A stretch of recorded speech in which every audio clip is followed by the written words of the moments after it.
normally conditioned American who's been trained to kill, then to have no memory of having killed.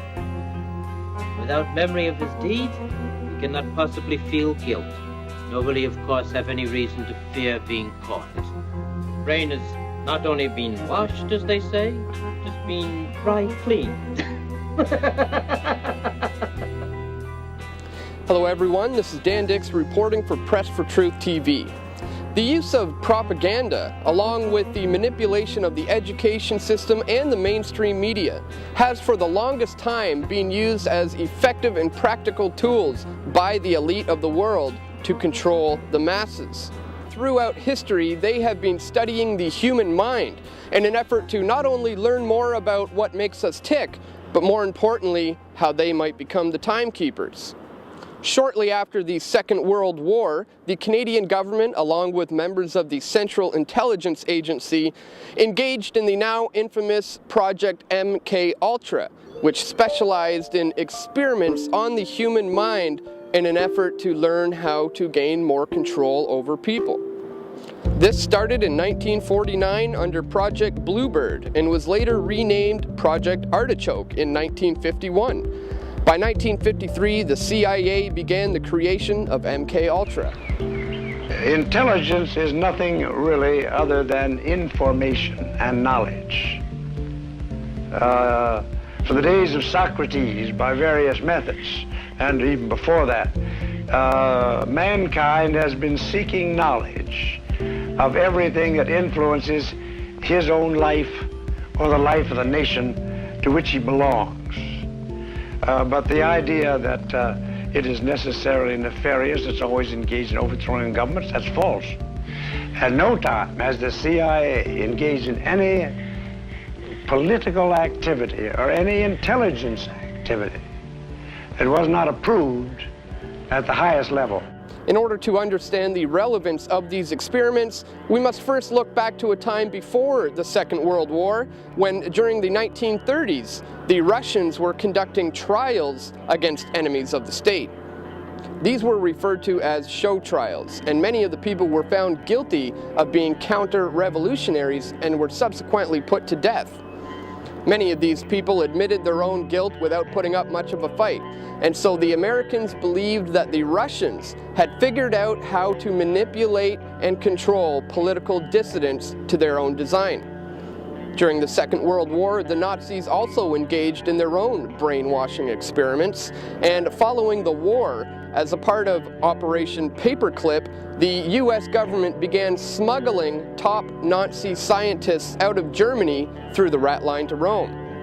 Many of these scientists were given US citizenship and went on to work for various facets of the American government, including prominent hospitals and psychiatric wards where the research and experiments continued. The CIA began setting up its own project for the control over people's minds. The project was codenamed MKUltra, and it contained over 150 sub-projects. They experimented with mescaline, scopolamine, and marijuana on unwitting victims. The goal remained the same. As this 1952 CIA memo says, the aim is controlling an individual to the point where he will do our bidding against his will, and even against such fundamental laws of nature as self-preservation. Did you ever consider what would have happened if any of these substances were given to, say, unwitting people? I guess I must seem very, very cold-blooded about this, but I don't recall ever having been very much preoccupied with that issue.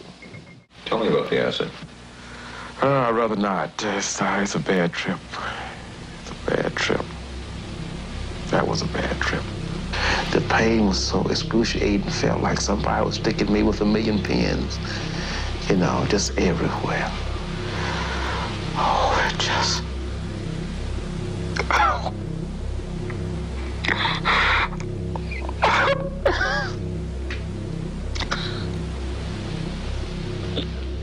Many of these MKUltra experiments included the use of LSD and other drugs on unwitting subjects, as well as the use of controversial psychiatric treatments such as brain implants and electroshock therapy. Neurophysicist Dr. Jose Delgado was financed by the Office of Naval Research. In this experiment, the bull is sedated. Electrodes are implanted in its brain. Delgado transmits an electronic impulse to the center of the bull's brain. Delgado has remote control of the animal. Recently released CIA documents refer to the feasibility of remote control of animals, and that special investigations will be conducted toward the application of selected elements of these techniques to man. Many of these tests occurred in a small psychiatric institution called the Allen Memorial Institute, which is a part of McGill University in Montreal, Canada. The head of the institute was Dr. Ewan Cameron, a renowned psychiatrist and once the head of both the Canadian Psychiatric Association and the World Psychiatric Association. Cameron's studies were financed by both the CIA and the federal government of Canada to the tune of over $500,000. Dr. Cameron's three main brainwashing techniques included electroshock therapy and what he referred to as psychic driving and depatterning. In his use of electric shock methods, the goal was to shock the patient to a state of trauma so that new patterns and memories could be then set in place. These types of trauma-based experiments would cause the patient's mind to compartmentalize a section of the brain in order to deal with the abuse.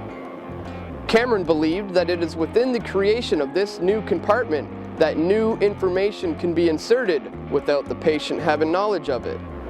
The psychic driving technique included the use of LSD and other psychedelic drugs combined with a repeating audio message which was delivered directly to the patient. He would give the patient intensive electric treatment in order to make the patient regress deeply, become forgetful, and then he would attempt to implant new ideas.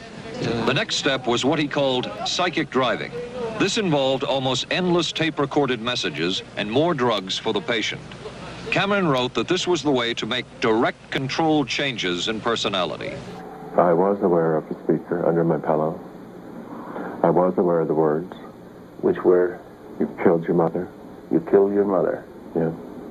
Who was alive and well? Who was alive and well. And over and over again, this voice is well, like I say, it takes about 2 seconds to say that message. And this was going on for 23 days. Cameron would also put his patients into a comatose state through the use of simultaneous injections of barbiturates and amphetamines to create a lethargic, zombie-like state. Over a period of weeks, the patients would be kept in a coma state. During this time, they became like babies as their minds were wiped clean and new memories and habits could be replaced to fill the void. How long did they put you to sleep for? I was in a coma for 86 days.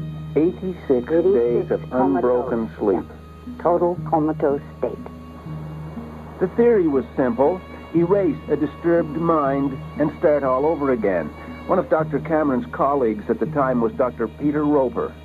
The aim, I think, really was to wipe out the patterns of thought and behavior which were detrimental to the patient, which were sick, and replace them with healthy patterns of thought and behavior. These types of CIA experiments that were done at the Allen Memorial Institute in Montreal were done in secret. And in most cases, many of the patients had no idea that they were being used as subjects. In the late 1970s and 1980s, much of this information was being made public through the efforts of journalists such as John Marks and through citizens who were directly affected by the MKULTRA testing.